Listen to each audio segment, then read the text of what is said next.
In an effort to combat and reduce gender-based violence issues in the society, relevant stakeholders have re-emphasized on the need for the general public, especially parents, to speak out in case of any form of violation of their children and wards to the appropriate authorities. The Director, Planning, Research and Statistics from the Ministry of Women Affairs and Social Development, who is also gender-based violence focal person, Mrs. Mary Yisa, disclosed this at a one-day close-out meeting on the achievement of SCAPAGBV 2.0 project held at the Project Yes Hall, Gidamatasa, MINNA, Niger State. Our correspondent Habiba Dauda completes the report.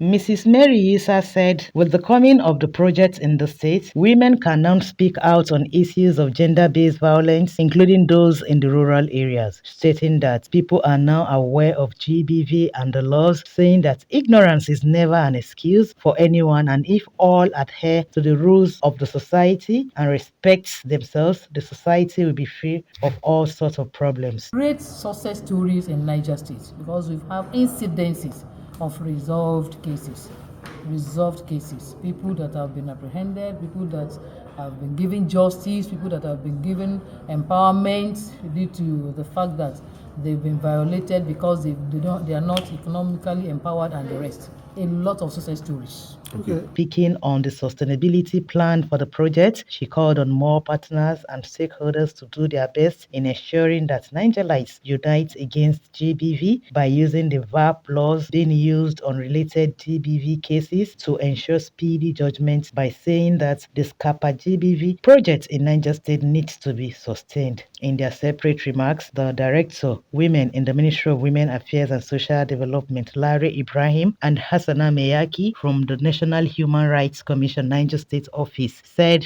with the coming of the project, women now speak out and present their cases by going to the appropriate authorities. And on the side of the Human Rights Commission, Hassana Meyaki said, the commission is saddled with the responsibilities of handling cases that has to do with women, children, and the vulnerable in the society, and ensure that rights of all citizens are protected. When it does happen, they also come to the ministry level as the MDAs to come and report such cases where they are not able to hold it in as expected sometimes.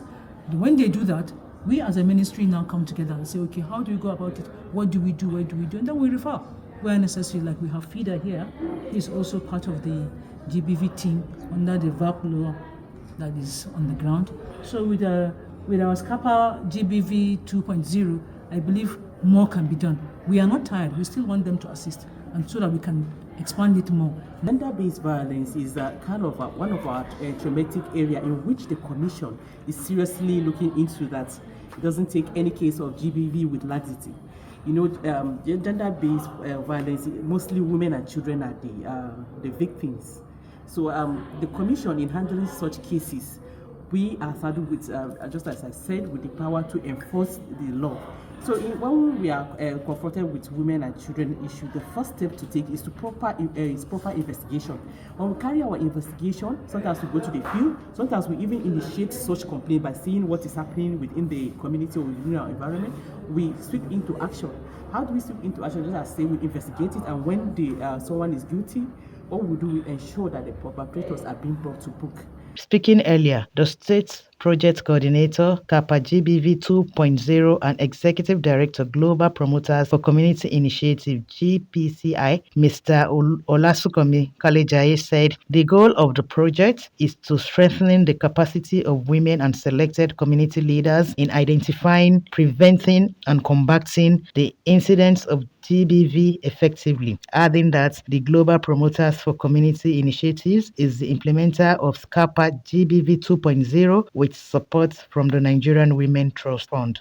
We believe from 2.0 there should be a transition to 3.0 or whatever name that will be called. We have seen successes coming in, and people are calling for more, and they want us to scale up. So we believe aside, we need to also try to get other sources of funding from other partners who can help us to continue what we are doing, and also add to what Nigeria Women Trust Fund I'll be doing in Niger State for us. With the little resources we had now, we're able to do more. But now, if we have more than enough resources, we could be able to stretch our tentacles across all the rural areas, because most of those people that needed this sensitization are the rural areas.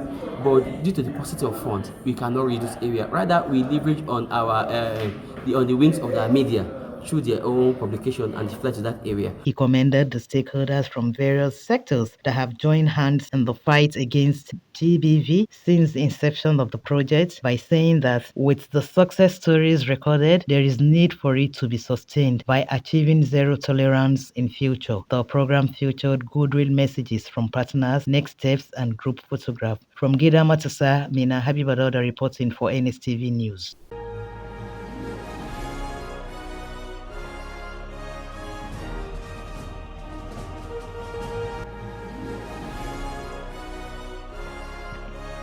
This is Niger State Television, the power station.